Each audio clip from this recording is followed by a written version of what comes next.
In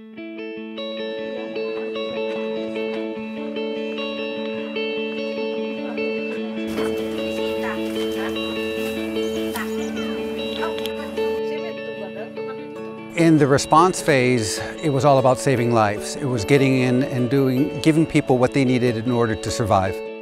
What we want to do now in rehabilitation is allow them to restore that dignity by being involved in their own recovery. We're really focused on how do we meet those people who are struggling most in the community to rebuild, and how do we provide them real opportunities for them to rebuild their lives, rebuild their families, rebuild their communities.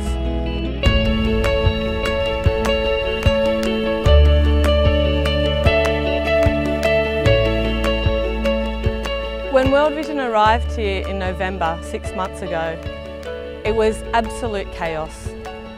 The typhoon had just ripped through communities. People had no food, no water, no shelter, no healthcare, no education. And so we started with immediate response of very basic life-saving needs.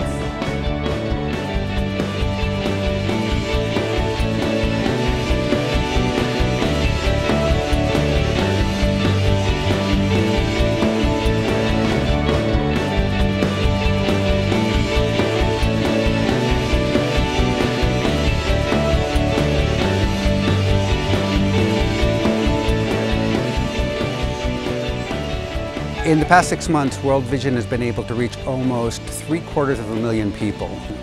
We have been able to cover the most devastated areas in the Philippines with these interventions.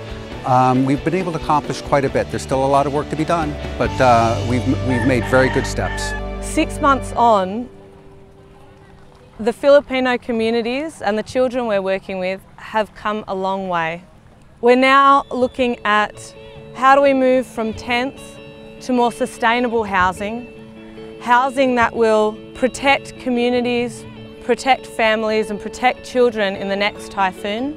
We're looking at how do children not only get back to school, but how do we ensure the psychosocial support of children after such an enormous disaster and after loss of life? How do we ensure that they're cared for? How do we ensure their mental health is cared for?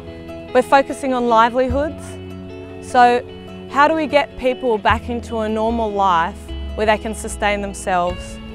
Ensuring food, ensuring water, ensuring basic services are met in the communities. To all the affected communities out there, you're leading the way. You're on this massive trajectory of self-recovery.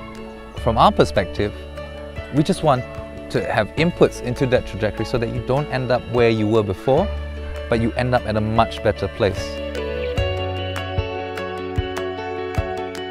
We've had tremendous support from donors, from concerned people around the world, from people from the Filipino diaspora have come and contributed quite a bit to the recovery of the people here.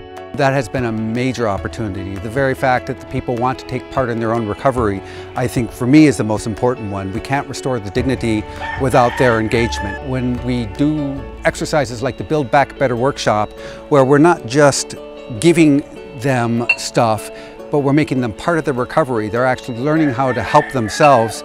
That is so much more important than the way we used to do it, where we just would provide them stuff, build everything for them. Now they're part of the process. And for me, that's the greatest opportunity, the restoration of dignity. We will listen and we will respond. You might not always get what you want, but it doesn't mean that we haven't considered what you've said to us. We will work with the Filipino communities, we'll walk alongside them, and we will support and assist them in their needs to build back better and build back safer.